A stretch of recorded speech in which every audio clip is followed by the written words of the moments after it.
Ora, muito bom dia a todos. Hoje vemos então uma abertura dos mercados bastante mista, depois de um dia de ontem, onde vimos os índices baterem novos máximos relativos, depois da reunião da Reserva Federal Americana. Ontem, Jerome Powell veio a público no seu discurso mais uma vez apontar as grandes fragilidades que a economia norte-americana está neste momento a sentir e que muito provavelmente vai num futuro próximo continuar a sentir, com desemprego a ultrapassar os 2 dígitos, com o consumo em mínimos sem precedentes, com referi também uma grande dificuldade em vermos a economia a retomar a mesma situação, o mesmo estado em que estava antes do coronavírus.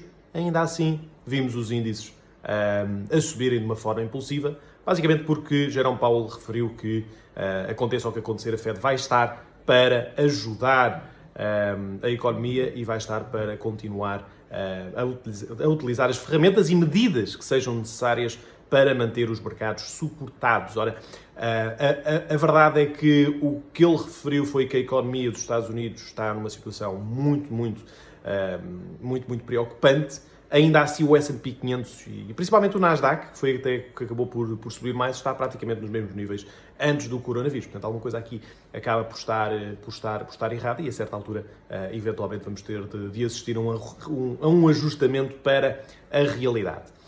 Hoje vamos ter também a reunião de Banco Central, mas da Europa, portanto o BCE vai hoje reunir com também decisão da taxa de juro por volta do 12h30, e vamos ter dados de emprego nos Estados Unidos com os pedidos de subsídio de desemprego a serem também publicados hoje. Veremos se continuamos também com estes níveis muito altos que temos tido, para ver se sejam mais ou menos 3,3 milhões de novos pedidos de desemprego esta semana.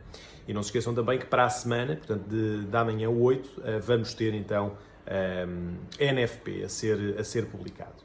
E aí sim vamos ver qual é que será o nível de taxa de desemprego, que se espera obviamente que seja um valor muito elevado. Também de referir aqui um ponto em relação às matérias-primas. Preparem-se para alguma volatilidade que possa existir. Essa volatilidade já existe naturalmente no crudo, com o crudo com variações intradiárias muito largas em termos percentuais. Ontem à noite a Noruega veio a dizer que vai cortar a produção em 250 mil barris por dia. Claro que isto é só em junho, claro que muito provavelmente a OPEP ainda vai proceder a cortes maiores antes, mas não deixa de ser um primeiro passo para uma tentativa de estabilização do preço, principalmente por parte de uma economia que vive muito da exportação e da exploração de petróleo. Também em relação ao ouro, a Venezuela pediu ao Banco Central inglês para vender grande parte das suas reservas de ouro, portanto é provável que também possamos assistir a alguma volatilidade e a alguma movimentação naquilo que está a ser um grande ano para o ouro, que já está praticamente também em máximos, ou aponta pelo menos para esses máximos históricos. Olhando então aqui para o que está a acontecer nos mercados. S&P 500, então, muito próximo da tal média móvel de 200, o que poderia servir como próxima grande zona de resistência para o S&P 500. Notem como o Nasdaq está praticamente outra vez em máximos históricos, portanto, como eu dizia, já estamos aos valores de janeiro. Ora, se a economia na altura era fantástica e hoje não é, alguma coisa acaba por estar mal.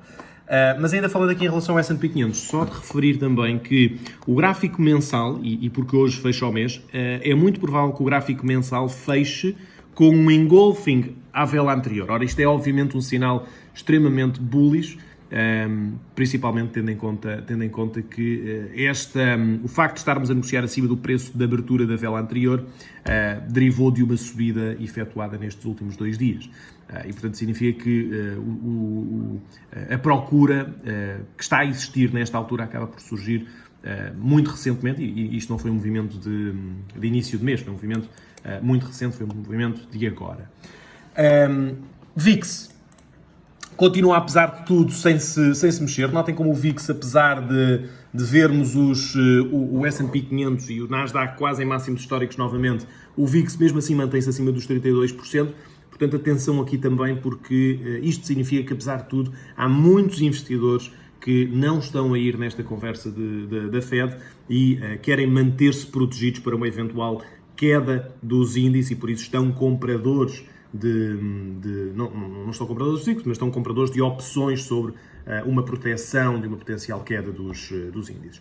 Em termos de cambiais, euro-dólar acabou também por sofrer muita volatilidade ontem, durante o discurso da Fed. Aliás, ontem foi um dia de bastante volatilidade, de altos e baixos no dólar, até porque tivemos o PIB a ser publicado ontem também à 1h30 da tarde, portanto muita volatilidade, mas apesar de tudo acabamos por nos manter a negociar abaixo dos 1,0888, que é uma zona que tem servido de grande resistência para o euro-dólar neste último mês. Portanto, também atenção ao facto de estarmos aqui a negociar e muito provavelmente encontrarmos novamente aqui vendedores, o que faria com que o dólar index também nesta zona aqui de suporte pudesse retomar o seu sentido altista.